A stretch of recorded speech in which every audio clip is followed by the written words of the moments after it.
Magandang gabi Joshua, meron na ba kayong mga narespondihan sa araw na to? June, magandang gabi. Sa ngayon, wala pa tayong nare-respondihan dahil na rin sa ginagawang effort o pagtugon ng mga barangay mula sa iba't ibang mga syudad dito sa Metro Manila. Kaugnay nito, June, ay nakahanda rin naman ang UNTV News and Rescue kung sakaling may mga residenteng makakailangan ng tulong dahil sa epekto ng habagat. Mula pa noong nakaraang linggo, June, naka-standby na ang UNTV News and Rescue bilang paghahanda sa posibleng epekto ng bagyong Krising sa iba't ibang bahagi ng bansa. Nagpatawag ng Pre-Disaster Risk Assessment o PIDRA ang UNTV NAR sa mga team nito. Dito pinag-usapan ang mga kailangang paghahanda ng rescue teams at ang posibleng koordinasyon sa mga lokal na pamahalaan upang agad na mapagbigay ng tulong sakaling kailanganin.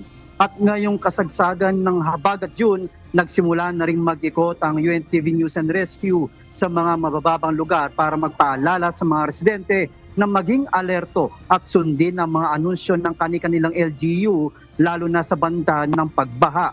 Patuloy rin ang pakikipag-ugnayan ng UNTV News and Rescue sa iba't ibang Disaster Risk Reduction and Management Offices o DRRMOs para tumulong sa kanilang magiging operasyon.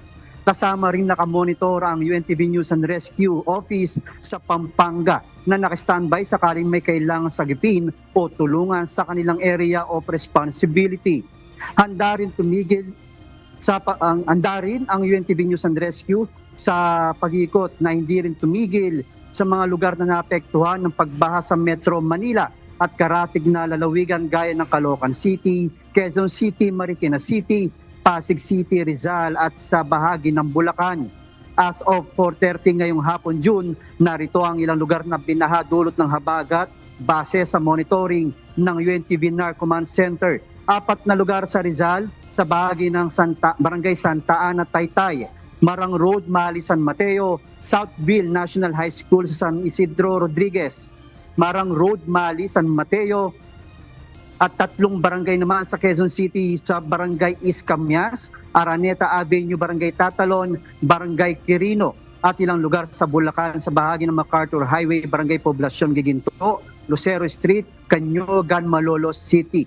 Samantala, June, isang rescue team naman ang tumugon upang sunduin ang isang pasyente mula sa kanyang bahay at hihatid sa ospital para sa kanyang nakaschedule na check-up.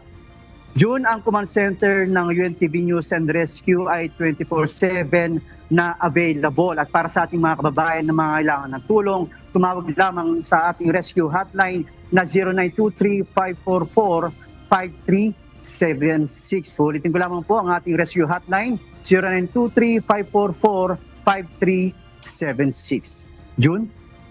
Maraming salamat Joshua Antonio.